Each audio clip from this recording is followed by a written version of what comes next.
Divine female soul and healing zone में एक बार फिर से स्वागत है दोस्तों आप सबका। और आज की इस वीडियो का टॉपिक थोड़ा सा हटके है, थोड़ा अलग है। और ये वीडियो सबके लिए है। सबके लिए कहने का मतलब ये नहीं है कि जनरल लोगों के लिए है, ये ओनली ट्विन फ्लेम्स के लिए है।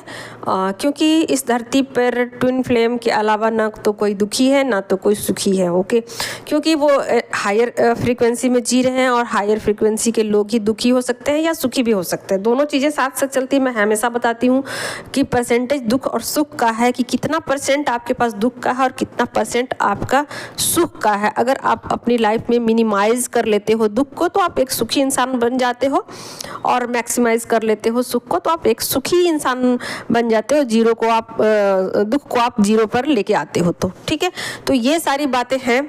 और आज मैं आपको बताने वाली हूँ कि जो ट्विन फ्लेम है अलग अलग कैटेगरी है उनकी, और जिस कैटेगरी में वो बटे हुए हैं उस कैटेगरी के अनुसार उनके चैलेंजेज है, उस कैटेगरी को वो हील करते हैं तो कैसे अपनी जर्नी को कंप्लीट कर लेते हैं। ओके, तो सबसे पहले मैं बात करूँगी उनकी जो कि अभी वेटिंग में हैं, कुंवारे हैं, कमिटमेंट नहीं मिल रहा है, शादी नहीं हो रही है। ठीक है, तो उनके लिए यूनिवर्स का क्या प्लान होता है और यूनिवर्स उनको क्या टेस्ट ले रहे होते हैं और क्या पर उनको काम करना होता है। ठीक है, तो एक एक करके आगे बढ़ूंगी और सबको ये रेजोनेट कर जाएगी, सबको, जितने ट्विन फ्लेम है सबके लिए ये वीडियो है। ओके, तो सबसे पहले उनके लिए है जो कि कुंवारे हैं और उनका पार्टनर उनको इग्नोर कर रहा है, कमिटमेंट नहीं दे रहा है, तो उनके लिए है।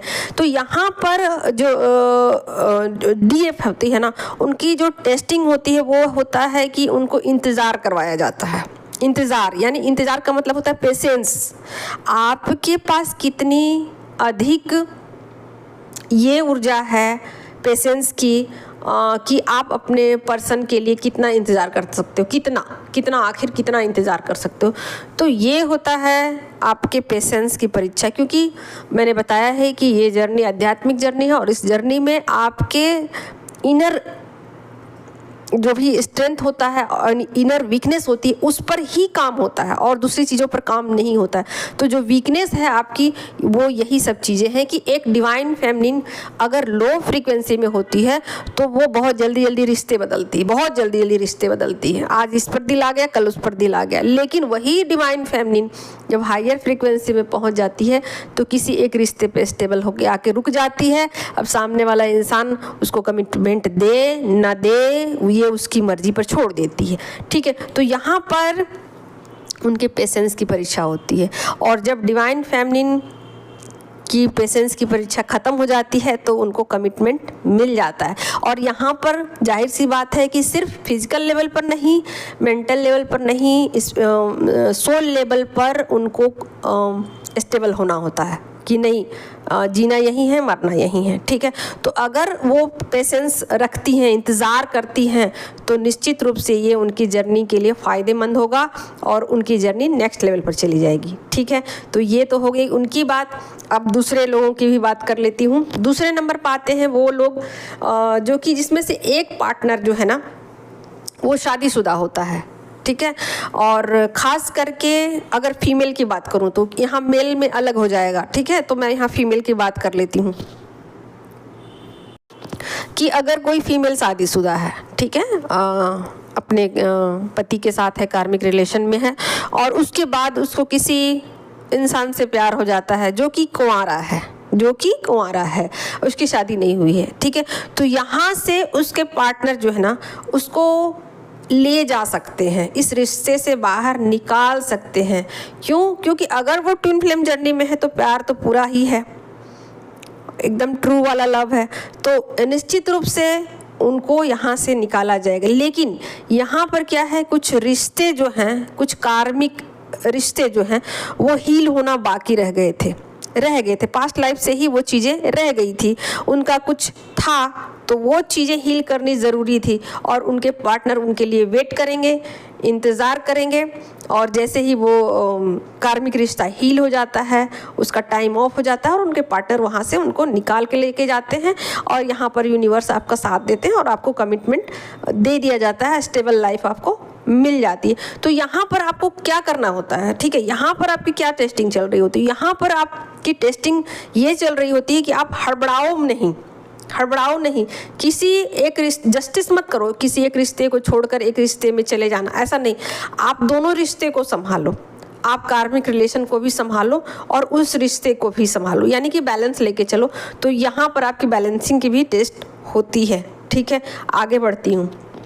तीसरा रिश्ता वो है कि अगर आपकी शादी हो चुकी है, आप एक फीमेल हो, ठीक है, आपकी शादी हो चुकी है और अगला पर्सन जो है वो भी शादीशुदा है, ठीक है, वो भी शादीशुदा है, और यहाँ पर चीज़ें कुछ ऐसी हो जाती है कि ज़िंदगी नर्क जैसी हो जाती है। उधर भी कार्मिक है, इधर भी कार्मिक है।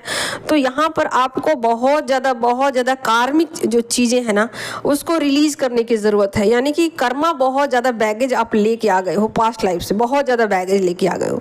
तो ज़िंदगी तो आप समझो कि ऐसे एकदम बिल्कुल नर्क ही है, सुख तो नाम मात्र की है, और दोनों जब मिलते हो तो ऐसा लगेगा आपको कि जैसे कि ये स्वर्ग जो है वो धरती पर आ गया है, धरती पर उतर गया है। और फिर जब उस कार्मिक रिलेशन में जाओ तो आपको लगेगा कि सीधे जीते जी नर्क का द्वार खुल चुका है। तो कुछ ऐसे रिश्ते होंगे और इसको हील करना बहुत ज़्यादा डिफ़िकल्ट होता है। ज़िंदगी इससे ज़्यादा नर्क नहीं हो सकती कि जिस इंसान से आप प्यार करते हो उसके साथ आपकी शादी नहीं होती है और उस इंसान के साथ आपको रहना पड़ता है जिसको आप बिल्कुल भी पसंद नहीं करते हो। लेकिन ये कार्मिक रिलेशन आपको हील करना बहुत ज़्यादा ज़रूरी होता है, कर्मा हील करना बहुत ज़रूरी होता है।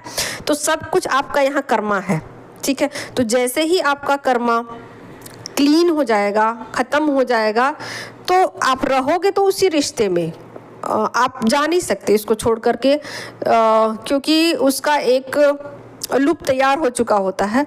लेकिन फिर भी आप अपने आत्म अनुभव से, आत्मज्ञान से हील हो जाओगे, पूरी तरीके से हील हो जाओगे, और बिल्कुल बाकी लोगों की तरह ही आप भी खुश रहोगे। ये शुरुआती बात है, ऐसा नहीं है कि आप शुरुआत में आपके साथ ऐसा होगा तो अंत तक ऐसा होगा, ऐसा नहीं है।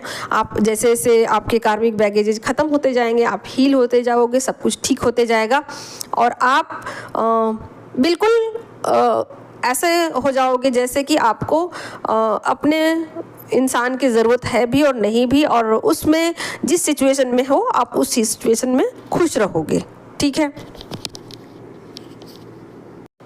एक सिचुएशन और है यहाँ पर कि एक मेल की शादी हो जाती है, यानी कि आपके पार्टनर की शादी हो जाती है और आप जो हो वो कुंवारे रहते हो, और यहाँ पर आपके पर्सन के कार्मिक यानी कि थर्ड पार्टी होती है।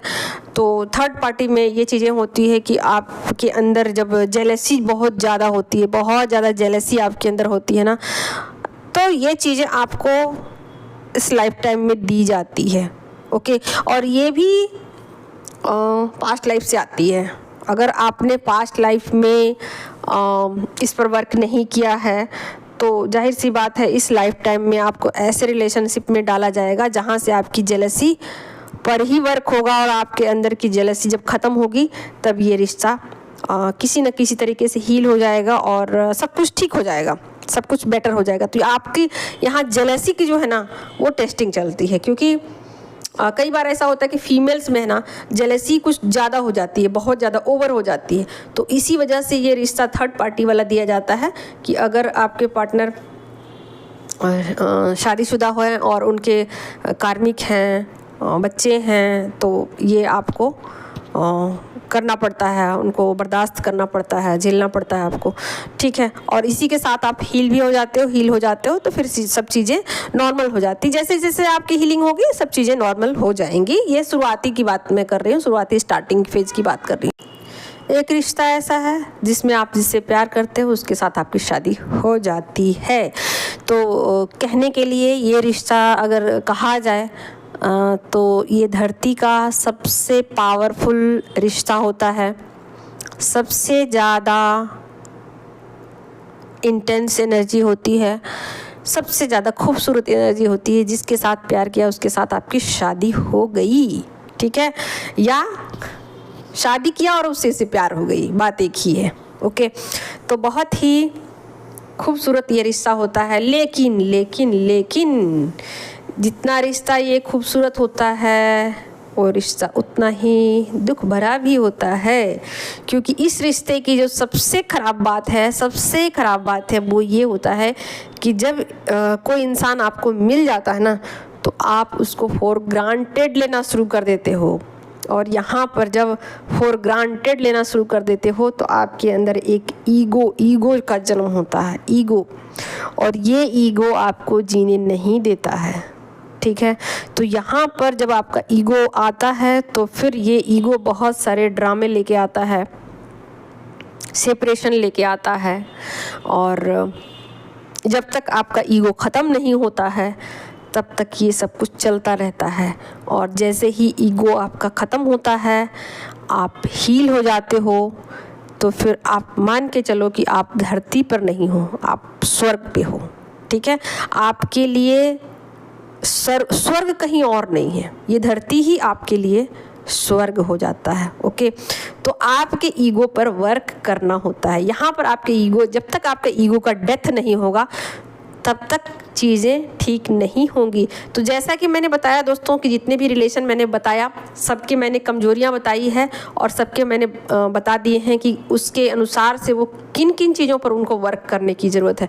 अगर वो उन चीज़ों पर वर्क करते हैं तो बहुत जल्दी उनकी हीलिंग हो जाएगी और अपने स्पिरिचुअल जर्नी में वो बहुत फास्ट ग्रोथ के साथ आगे की तरफ बढ़ जाएंगे।